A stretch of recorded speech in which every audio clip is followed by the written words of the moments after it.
Sir ప్రధానంగా ఇంకొక నెల రోజులు డిసెంబర్ ఇంకో 1 మంత్‌లో కాంగ్రెస్ పార్టీ అధికారంలోకి వచ్చి 1 ఇయర్ అవుతున్న నేపథ్యం.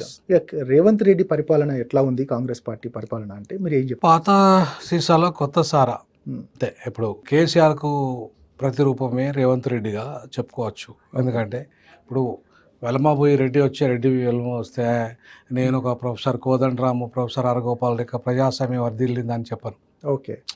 ఎందుకంటే ఇప్పుడు ఇద్దరు మైనార్టీ కులానికి సంబంధించినోళ్ళు. హ్మ్. ఆ అగ్ర కులానికి ఆధిపత్య వర్గానికి సంబంధించినోళ్ళు. కాబట్టి వాళ్ళు పోతే వీళ్ళు ఆయన పోయి ఈయనొస్తే ప్రజాస్వామ్యం వర్ధిల్లిందని నేను చెప్పను. హ్మ్. ఎందుకంటే ఇప్పుడు అది అది అన్డెమోక్రాటిక్. మెజారిటీ ప్రజలు బీసీలు, ఎస్సీ, ఎస్టీలు వచ్చి ఆ అధికారంలోకి వస్తే నేను చెప్తాను అది ప్రజాస్వామ్యం వర్ధిల్లిందని. కానీ హ్మ్. మైనార్టీలు అధికారంలోకి వస్తే ప్రజాస్వామ్యం ఎట్లా వర్ధిల్లుతుందో మరి ప్రొఫెసర్ హరగోపాల్ గారు అంత సీనియర్ మోస్ట్ ప్రొఫెసర్ కోదండరామ్ గారు ఇద్దరు రాజనీతి ప్రొఫెసర్లే, మళ్ళీ వాళ్ళు రిటైర్ అయిన ప్రొఫెసర్లే చెప్పాలి వాళ్ళు. ఓకే. కాబట్టి పాత సీసాలు కొత్త సారా లాంటి ఏదైతే ఉందో అంటే కొత్త పథకాలు ఇప్పుడు ఆచరణ సాధ్యం కాని పథకాలు హ్మ్. ప్రధానంగా. హ్మ్. ఎందుకంటే ఇప్పుడు నీకు గతంలో ఫర్ ఎగ్జాంపుల్ విద్య మీద తీసుకుందాం. ఓకే.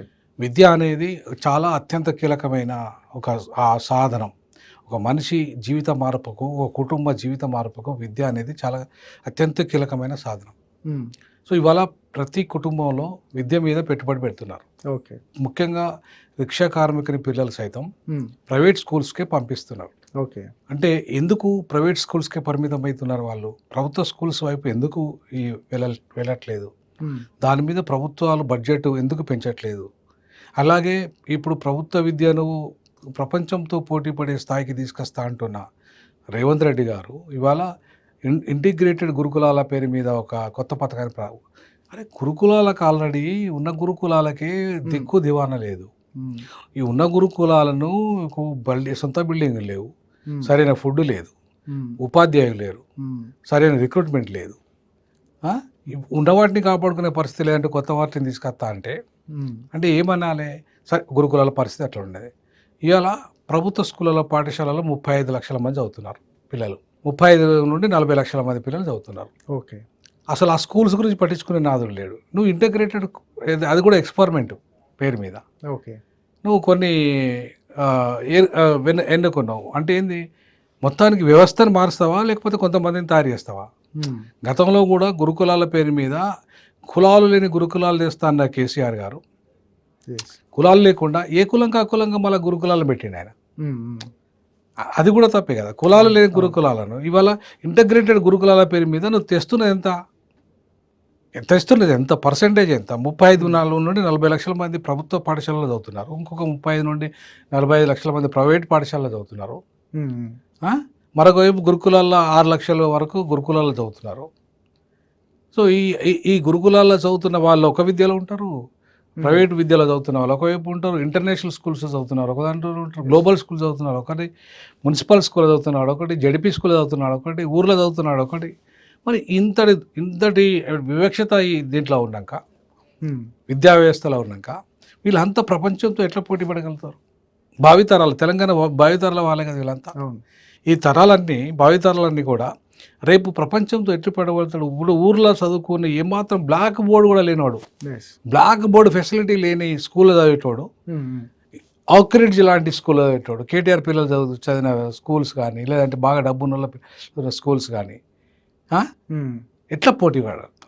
వాళ్ళు ఎట్లా రేపు వీళ్ళని ఎట్లా ప్రపంచంతో పోటీ పడగలే స్థితికి తీసుకొస్తావు? అట్లీస్ట్ గురుకులాల్లో చదివిన వాళ్ళు కూడా వాళ్ళ ప్రపంచంతో పోటీ పడడానికి సౌకర్యాలు లేవు. ఇక కామన్ ఊర్లలో ఉన్న పాఠశాలను వదిలేయండి. ఇవాళ ప్రపంచంతో పోటీ పడాలంటే కామన్ స్కూల్ సిస్టమ్ అమెరికాలో ఉంది. ఓకే. ఈవెన్ చివరికి కేరళ కమ్యూనిస్ట్ స్టేట్లో కూడా ప్రభుత్వ పాఠశాలల్ని చాలా అద్భుతంగా డెవలప్ చేశారు. ప్రపంచంతో పోటీ పడే నాణ్యమైన విద్యను అందిస్తున్నారు అక్కడ. అట్లీస్ట్ కేరళ మోడల్ అయినా ఎందుకు స్వీకరించట్లేదు మీరు? వాళ్ళ ఆకునూరి మురళి గారు ఇలా మొత్తం ప్రైవేట్ విద్యను రద్దు చేయాలని చెప్పేసి ఆయన ఆర్టికల్స్ రాశాడు, ఆయన మొత్తం తిరిగాడు. దుర్మార్గంగా కేసీఆర్ పరిపాలనలో పాఠశాల విద్య, ఆ విద్య, ఈ విద్య అంతా నాశనమైందని చెప్పేసి ప్రచారం చేసి రేవంత్ రెడ్డి గారిని తీసుకొచ్చాడు. మరి ఆకునూరి మురళి గారు ఇవాళ ఇప్పుడు సైలెంట్గా ఎందుకుంటున్నారు? ఈవెన్ ఆయన కమిషనర్ అయినగా. ఇవాళ ప్రైవేటు పాఠశాల విద్యను ఎందుకు రద్దు చేయమని ప్రతిపాదన చేయట్లేదు? సరే రద్దు పక్కన పడేది సార్. కనీసం ప్రైవేటు విద్యను నువ్వు ఎవరైతే ఈ వర్గాలు పనిచేస్తున్నాయో ముఖ్యంగా ఏవైతే రైట్ టు ఎడ్యుకేషన్ అనేది ఆర్టీఈ దాని ప్రకారంగా 25% ఎస్సీ ఎస్టీ పిల్లలకు ఫ్రీ ఎడ్యుకేషన్ ఇవ్వాలి. ఎందులో? ప్రైవేట్ పాఠశాలలో. ఏ ఒక్క పాఠశాల అనేది తెలంగాణలో అమలు చేస్తుందా? అది చట్టం అండి అది. మరి చేయనప్పుడు దాని మీద యాక్షన్ జరుగుతున్నాయా? ఇప్పుడు ప్రైవేట్ పాఠశాలల్లో నాణ్యమైన ఉపాధ్యాయులు ఉన్నారా? క్వాలిఫైడ్ టీచర్స్ ఉన్నారా? ఓకే. క్వాలిఫైడ్ రూమ్స్ ఉన్నాయా? క్వాలిఫైడ్ ఇప్పుడు స్ట్రెంత్ కుక్కేస్తున్నారా ప్రైవేట్ పాఠశాలలు? ఎక్కడ కూడా విద్యా ప్రమాణాలు పాటించకపోయినా సరే ఏదో మన కొడుకు ఇంగ్లీష్ మాట్లాడతాడు అనేది ఒకటే ఆలోచన పేరెంట్స్కి. ఇంగ్లీష్లో మాట్లాడతాడు, ఇంగ్లీష్లో మాట్లాడినంత మాత్రాన అవకాశాలు వచ్చేస్తే ఇప్పుడు నీ విద్యలో ప్రామాణికత లేకుండా, స్టాండర్డ్స్ లేకుండా, కాంపిటేటివ్ ఎగ్జామ్లో నీ యొక్క ప్రామాణికత ఇంగ్లీష్ వచ్చినంత మాత్రాన అట్లాంటి కామన్గా సినిమాలు చూస్తాడు, ఇంగ్లీష్ సినిమాలు చూస్తాడు కూడా చాలామంది ఇంగ్లీష్ మాట్లాడే వాళ్ళు ఉంటారు, హిందీ సినిమాలు చూసి హిందీ మాట్లాడతారు. సరిగా అంటే ఇవాళ నేను ఏమంటున్నానంటే ఒక విద్య అనేదాన్ని ప్రామాణికంగా ఇవాళ మనం దాని మీద పెట్టుబడి పెడతలేం. ఈ వచ్చిన ప్రభుత్వం దాన్ని